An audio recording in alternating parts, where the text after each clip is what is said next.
দর্শক, প্রধানমন্ত্রীর সফর প্রস্তুতির আরো খবর জানাতে সিলেট থেকে যুক্ত হচ্ছেন সহকর্মী আজহার উদ্দিন শিমুল।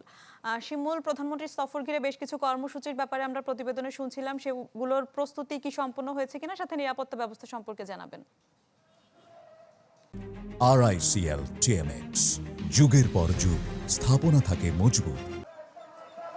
নীলা, দেখুন, একেবারেই কিন্তু শেষ মুহূর্তের প্রস্তুতি চলছে প্রধানমন্ত্রী তারেক রহমানের এই সফরকে ঘিরে। আপনি জানেন যে প্রধানমন্ত্রী হওয়ার পর তিনি প্রথমবারের মতো সিলেটে আসছেন। এর আগেও যদিও তিনি দলীয় সফরে আসছেন।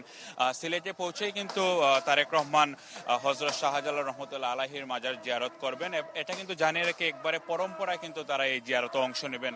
আমরা যতটুকু জেনেছি, তার বাবা প্রেসিডেন্ট জিয়াউর রহমান এবং তার মা বেগম খালেদা জিয়া, তারাও কিন্তু এই সিলেটে আসলে কিন্তু মাজারের যে জিয়ারতে তারা অংশ নিতেন এবং বেশ কিছু উন্নয়ন প্রকল্পের উদ্বোধন করবেন প্রধানমন্ত্রী তারেক রহমান। তারই অংশ হিসেবে আমরা এখন যে ভেন্যুতে রয়েছি, সিলেট সিটি কর্পোরেশন, এখানে জলবদ্ধতা নিরসনের জন্য যে একটি প্রকল্প, সেই প্রকল্পের ভিত্তিপ্রস্তর স্থাপন করবেন। একই সাথে প্রকল্পের ভিত্তিপ্রস্তর স্থাপনের পর তিনি এখানে সুধী সমাবেশে অংশ নেওয়ার কথা রয়েছে এবং সুধী সমাবেশে অংশ নেওয়ার পরে তিনি সিলেট সদরের যে কান্দিরগাঁর ইউনিয়নে বাসিয়া কাল সেটা খনন করবেন দলীয় নেতাকর্মীদের নিয়ে। তারপর তিনি ফের সিলেট সার্কিট হাউসে চলে আসবেন।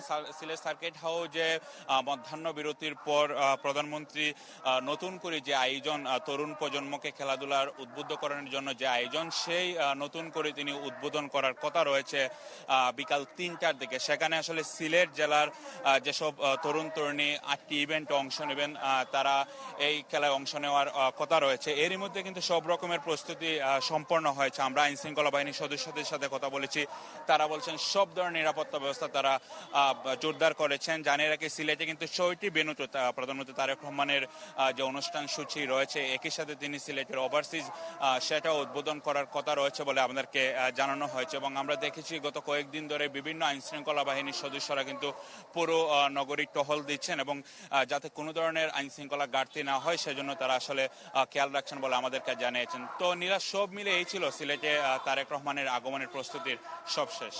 জি, ধন্যবাদ আপনাকে। দর্শক, সিলেট থেকে সহকর্মী আজহার উদ্দিন শিমুল আমাদের সাথে যুক্ত হয়েছিল।